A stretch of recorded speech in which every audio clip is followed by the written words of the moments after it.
Hello and welcome back to the Bluff Bottom Blooming channel. So today I'm going to go over a method of hardwood rose propagation.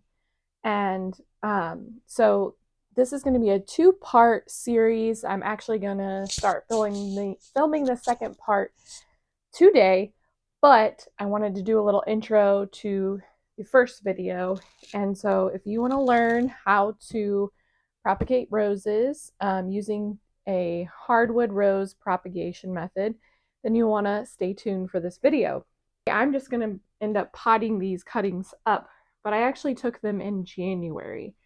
Hardwood rose cuttings are actually rose cuttings that are taken during the hardwood stage, so a dormant stage. So as you know, when woody plants go dormant, they have everything kind of hardens in the fall and winter, and then in the spring is when you get more of that luscious succulent growth, and then throughout the season it gets a little bit harder, and that's what we call semi-hardwood cuttings that we could take later in the summer, mid early to late summer. So this is a method that you can do when your plants are dormant, in the off season. It's some little fun experiment that you can try when you have nothing else to do over the winter, and that's kind of why I decided to go ahead and just take some cuttings in January and see how they do. I'm following a method that is called basically the soilless method of hardwood rose propagation.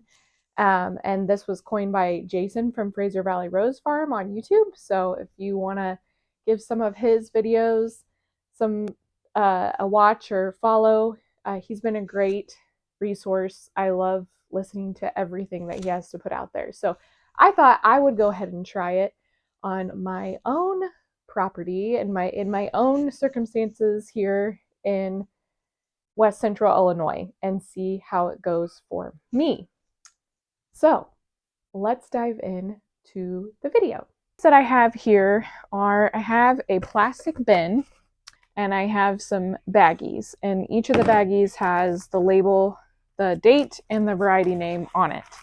I also have a spray bottle, and then I have some rooting hormone, some alcohol, rubbing alcohol, and a paper towel, and some gloves because some of these are particularly thorny. And then I forgot my clippers, so I will go get those. So let's go ahead and do this smaller cane first. And this one is Ferdinand Picard, which is a hybrid perpetual. So a hybrid perpetual is a type of old rose that was primarily grown and bred from the mid 1800s to the late 1800s. And then after about 1890s, 1900s, the hybrid teas really took over. So we don't see these around as much anymore. They're not considered a modern rose. But anyways, so I am looking here to have about a pencil long cutting. So I want to see where the buds are at as well. So I'm going to I kind of clipped between two different buds. So I'm going to go ahead and clip right underneath this bud on the bottom. Just going to clip this guy off. And then, so there is a bud. Hope my camera focuses. There is a bud right here. And then there's 1, 2, 3, 4, 5. I think I'm going to try to get 2 cuttings out of this. I'm going to be a little greedy here. So I'm just going to clip right in between these 2 buds. And I think that'll be a good length here. Okay. And then what we're going to do is dip this in the rooting hormone. Just get it nice and covered and shake it off. Bonnie didn't go outside. Okay.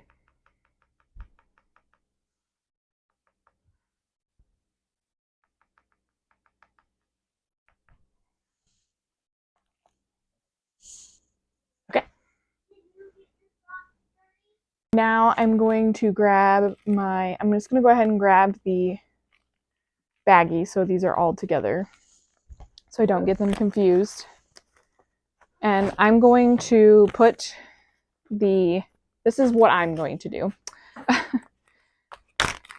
I'm going to go ahead and put the cutting down in here with the root part at the bottom. So if I get a second cutting, I'll do the same. And this baggie is actually long enough. I didn't know if they were going to be long enough or not. I'm not going to seal them. I'm going to leave them open, and I'll explain that in a minute why. But now we've taken one cutting. This is a smaller plant. It's a little bendy up here, okay? So I don't really want that bendy part. So I'm going to go ahead and just clip up underneath this bottom bud. And looks like 1, 2, 3, 4, 5. Here we are to 5 nodes. That's just not, you don't have to have 5. I'm just trying to get a certain length, and I'm just curious to see how many buds are along this length. So I think that's good because it's still a little bit thicker here. I could probably go up to this next one, but I'm not going to be super greedy, and I'll just go ahead and do that. And I'm going to lay that aside and make sure you know which way is the bottom. And this one's not very thorny, so I don't really need my gloves on, but the next one I'm doing is not fun.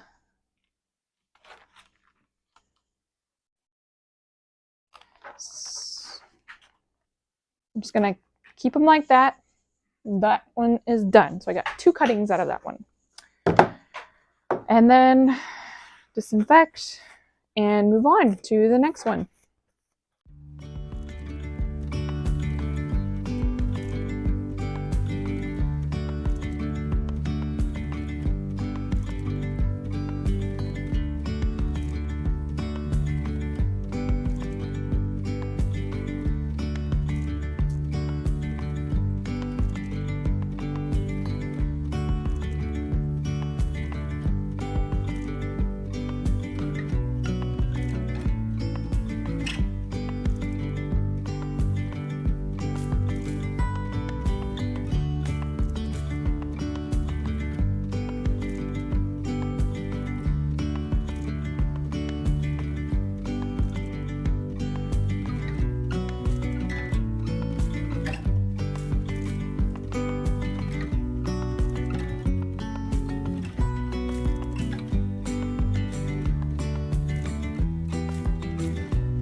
Okay, so I have all of the cuttings done now, and kind of skipped over a lot of that, sorry, just because it was kind of boring.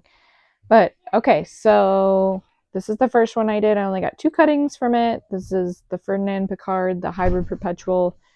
I did Kazanlik, which is a damask rose. So this is a once blooming rose that smells really good. Okay, so I am finished now, and I have got my camera oriented a little bit better. So again, this is Kazanlik. It is a damask rose, once blooming.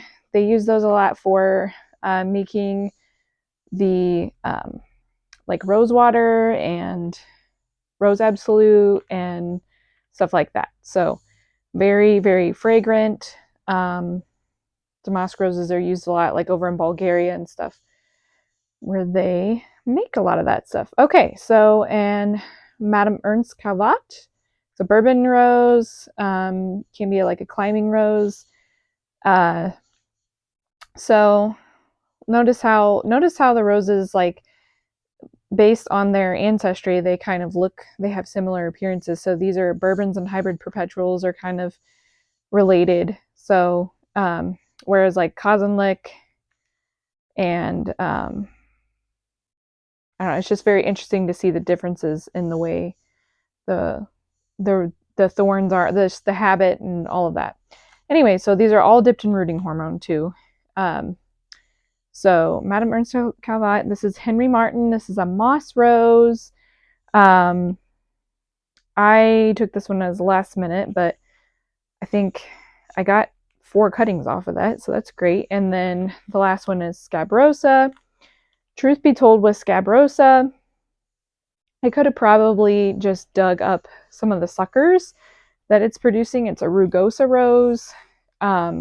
It produces these little suckers around the plant, and I probably could have just like dug and separated that, and I may try that still in the spring. It's really taken off this year, but not any hips, which is why I planted it. So that was a little disappointing, but very vigorous, and I just wanted to see if we took cuttings, what would it do? So those are my 5 that I'm going to be putting in my box. So the next step is I'm going to spray. Again, I have not sealed any of the baggies. I don't want the water directly on the roses, the moisture, but I do want it to be in this act like a little greenhouse here. So what I'm going to do is not seal the baggies, but just keep some moisture in here so the cuttings can still get that moisture without it directly being on it. I thought about using paper bags, but I was afraid what would happen is the paper bags they're so dry that they would suck up all the moisture and then kind of get moldy. So I went with plastic. And then what we're going to do is lay this out. And I will spray the top of this lid with my water. And then we'll put the lid on and we'll be good to go. So I'm going to hunch over a little bit to begin the camera. So we have our box, and I'm just going to place this down in my basement. Stays pretty cool down there. It stays in the 50s. It's actually, we're in the messy garage right now. It's actually a little bit warmer down there than it is sometimes in this garage. Even though this garage is heated and cooled, we don't really keep it that warm. But because there's a lot of light in here, I don't think that would hurt them, but I'm just going to go ahead and put them in the basement because I know that they're not going to get messed with. And I'm just going to keep them down there. I have the dates on there so I don't forget. And if for some reason there's a few other roses that I felt like I might want to collect from, I will, just to do some experimentation and see how it goes. Important thing to note is some roses are better at rooting than others. So just because you fail at a certain method doesn't mean that it's necessarily your fault, though a lot of times it's probably either your fault or the environment's fault. But a lot of times the problem is just some roses don't like to root.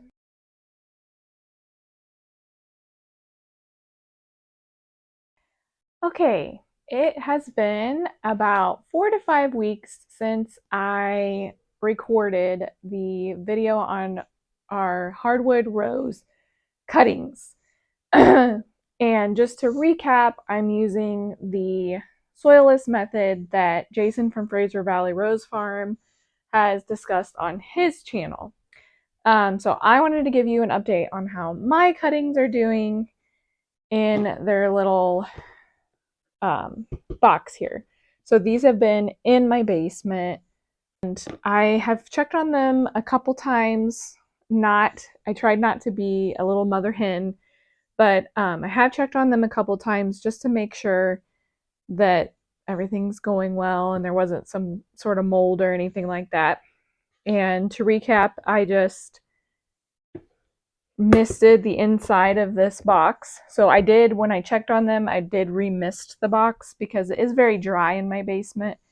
And I noticed when I kind of sniff in here, it does kind of smell, I don't know, moldy seeming. I'm not really sure.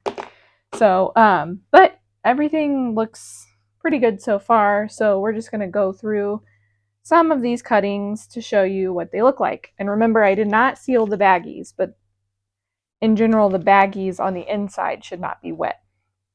It's only on the, I only sprayed the inside of this box.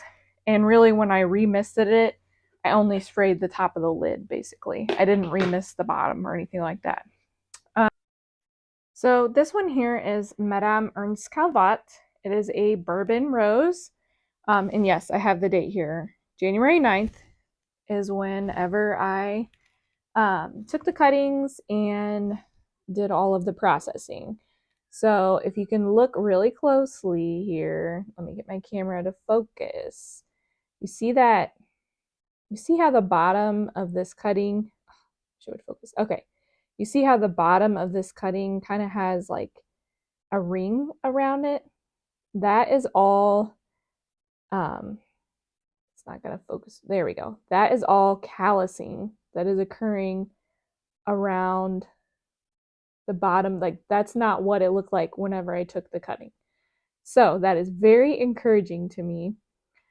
Something to note about this variety too is that a lot of the buds are starting to swell, which would indicate, I mean, obviously it's still alive and thriving. It does worry me that they're so swollen because I don't want leaves to push out before roots, right?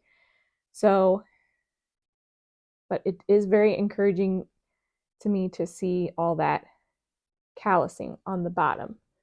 So pretty much all of the cuttings I took, this one has just a little bit.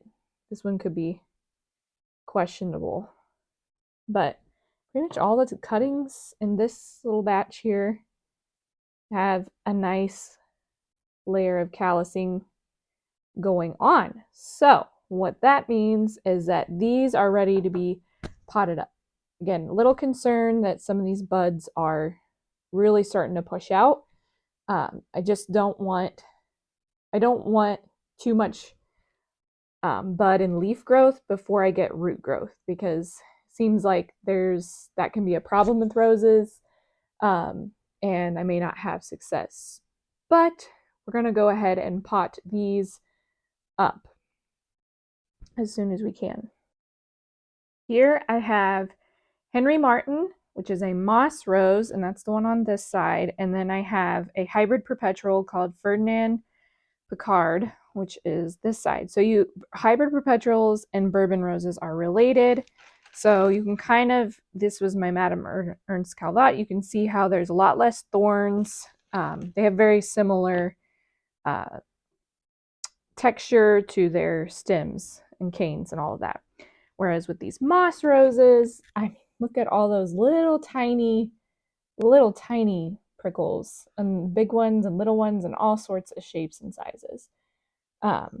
So interestingly enough, this was growing outside, and I just last minute decided to take a cutting from it because all the others were growing in my greenhouse in pots.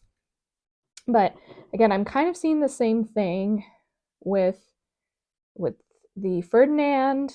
The buds are really starting to swell a little bit, and I am seeing some callusing, although it's not as much, I would say, as the other cuttings from Madame Ernst Calvat, but that is encouraging. There's still a little bit, and so this is questionable. I could pot it up now or wait a little bit longer, because the other ones just seem to be so much better. But so maybe I might give this one another week or so. We'll see. Then this moss rose, it's kind of hard to tell because I did get a lot of rooting hormone on this, but I am starting to see a little bit of callusing form. And this one, not so much. But that one is encouraging. So I definitely think we'll give this one a little bit more time for sure. Again, those buds are starting to swell. And so that's really interesting that they're doing that. And my last group here, I have a damask rose called Kazanlik, and I have a rugosa hybrid or rugosa variety called Scabrosa. I do think that maybe, I'm sorry, I got kind of pricked by something.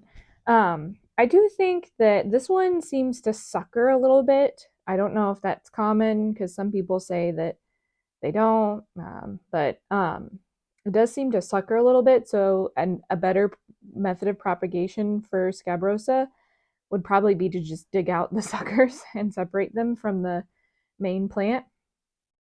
And you'll note here, I'm really getting some growth. So that is very concerning here that it's really starting to push out that much. Again, I tried not to have moisture on the inside of the bag. Very interesting though. So everything is still alive, um, which is good. So that's the first step is just keeping things alive. But um, that's a little concerning because, again, if you have all this leaf growth and you don't have any root growth, see, it looks like I got too much rooting powder on that. So I can't even tell what is going on there. But there was one that I could see how that one is getting some callusing. So I wouldn't doubt that underneath the other one, we're getting something going on. But that's the only one I really see that has, oh, there's a little bit on that one. So that one could go a little longer, but because it is starting to push out leaves, I think I'm just going to go for it. I think I'm just going to stick them because there are some rose varieties that are okay. Like I've had some people talk to me about how certain roses, their grandma used to just stick them in the ground and put a mason jar over the top of the cutting, and that's how they propagated their roses. So I think some varieties are definitely more conducive to that. So again, this is Kazanlik. Again, I think I got too much rooting powder on this. It's probably because it was so thorny, it was hard to like shake off. So you don't need that much on there. It must have just stuck. So I'm not seeing, I mean, I might, if I look in there really closely, there might be, it's hard to get my camera to focus. I'm not really seeing much on this one, but I am, there might be a little bit there. But I am starting to see this growth here. So I don't know what the right answer is, if I should wait or not. So maybe I'll try waiting with some and not with others to pot them up. But we're getting close. We're definitely getting close. You know, spring is coming. This is February 5th right now. So again, it is important to note that a lot of times cuttings have a pretty high failure rate, especially hardwood cuttings. So the typical process for hardwood cuttings in general is just to take dormant cuttings on dormant wood and to just simply stick them in the ground outside in some sort of propagation bed or in pots or whatever, depending on your situation. And it does seem to have a pretty high failure rate compared to during the growing season and the semi-hardwood cuttings. That seems to be the best way to propagate roses. After I recorded my original video of me processing these cuttings, I did a lot more research and started reading a lot more books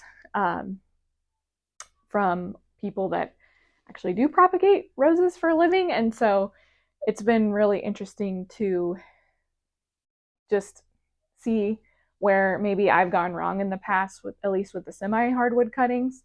So Jason from Fraser Valley Rose Farm said that when he did this method, if I'm understanding him correctly, that he still had like a 30% loss. And his biggest problem was that he thinks going from such a dry state, and then where he had the most loss was during the transition phase where he put them in pots.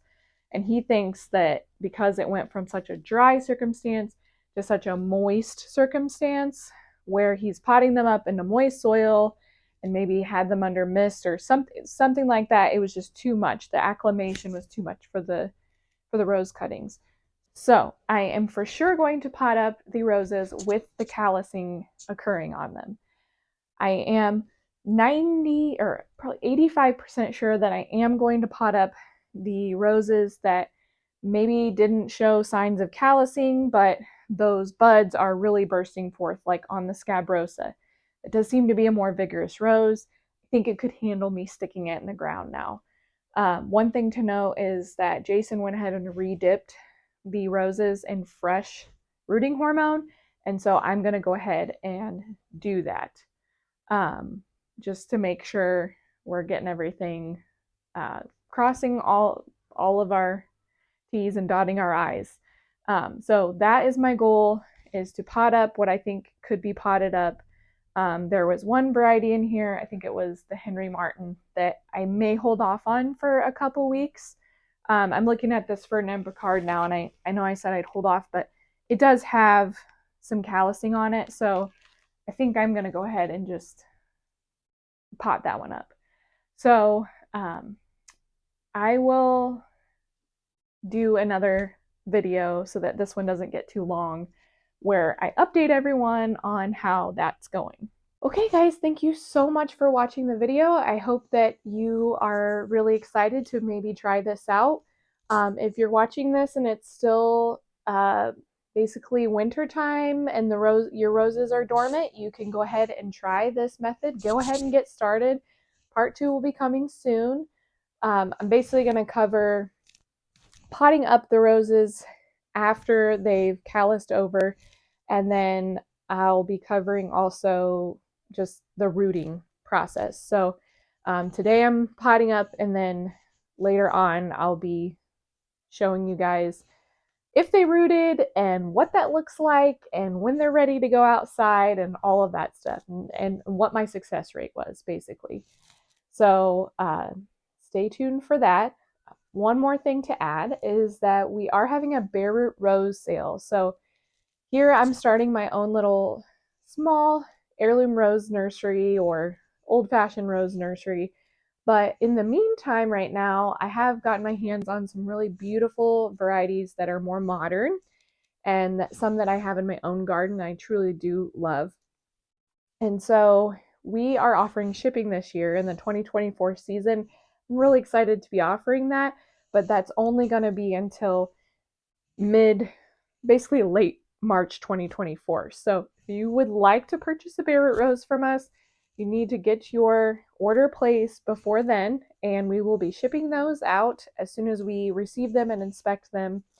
And after that, if you're local or if you're somewhat local to the St. Louis area, you can just hop on over the river if you're on the Missouri side, and you can pre-order a potted rose and pick it up.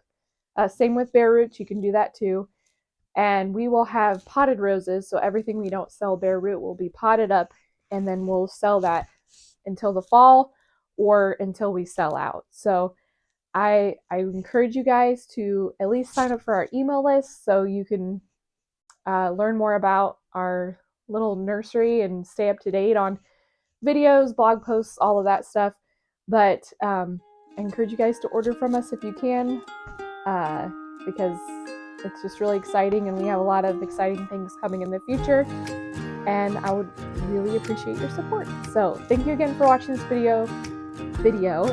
Stay tuned for part 2 of Hardwood Rose Propagation. Happy growing, you guys.